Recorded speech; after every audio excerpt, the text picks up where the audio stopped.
What do cell phones and radios have to do with consciousness?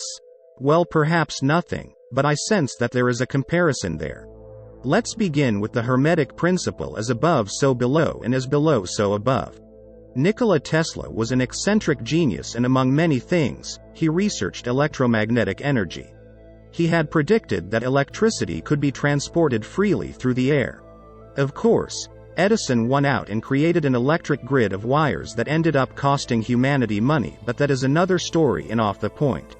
While Tesla never achieved the success he desired, his work has continued with others and has ended up producing a plethora of wireless inventions, gadgets, and uses. Another pioneer in wireless technology was Guglielmo Marconi. He is credited with the invention of the radio, a similar use for a different type of electromagnetic energy called radio waves. Whether radio waves or microwaves, our communications will never be the same. This brings me to my point about consciousness. Where does human creativity come from?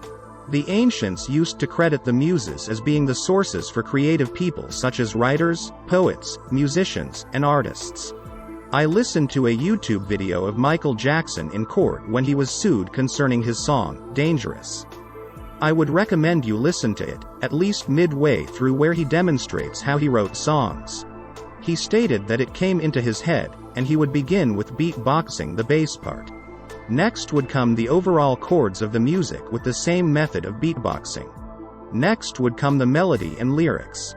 He would record each part, and then he would go into the studio and show the musicians what each part would sound like.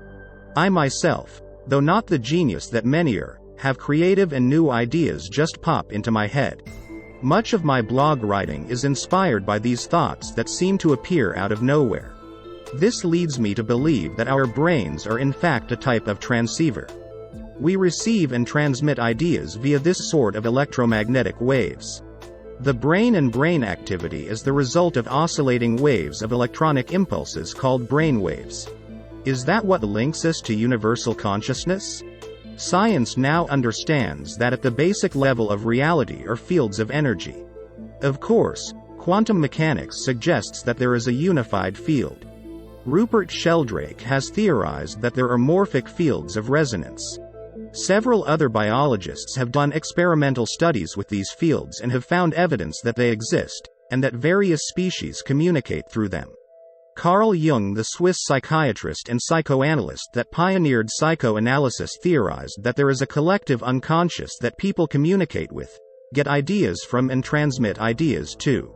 There is also a phenomenon in science called multiples. These are cases where more than one person, not linked by locality or in any other way, came up with the same theory or equation at roughly the same time. By the same token, roughly around 500 BCE, give or take 100 years or so, Lao Tzu wrote the Tao Te Ching. The Greeks were writing about the Logos, and the Buddha was developing his teaching. As I have studied these fields, I am becoming more and more aware of the reality of them. To me, they seem like an ocean, and flowing freely within this ocean of electronic energy are all of these various fields. I suspect that both the microwave and radio wave energy that is used by the materialistic world is hovering, swimming, floating in this ocean, but also simultaneously are the morphic fields of resonance that include human and animal consciousness, and if I may speculate, plant consciousness, and that the indigenous description of the Great Spirit and Mother Earth, the sky, the rivers, the mountains, the rocks, humanity, and all flora and fauna share this same cosmic soup of potentiality. One could apply the prefix morpho to all of them because morpho means taking form. This is the way in which we participate in creating reality. Please like and subscribe. Thanks for watching.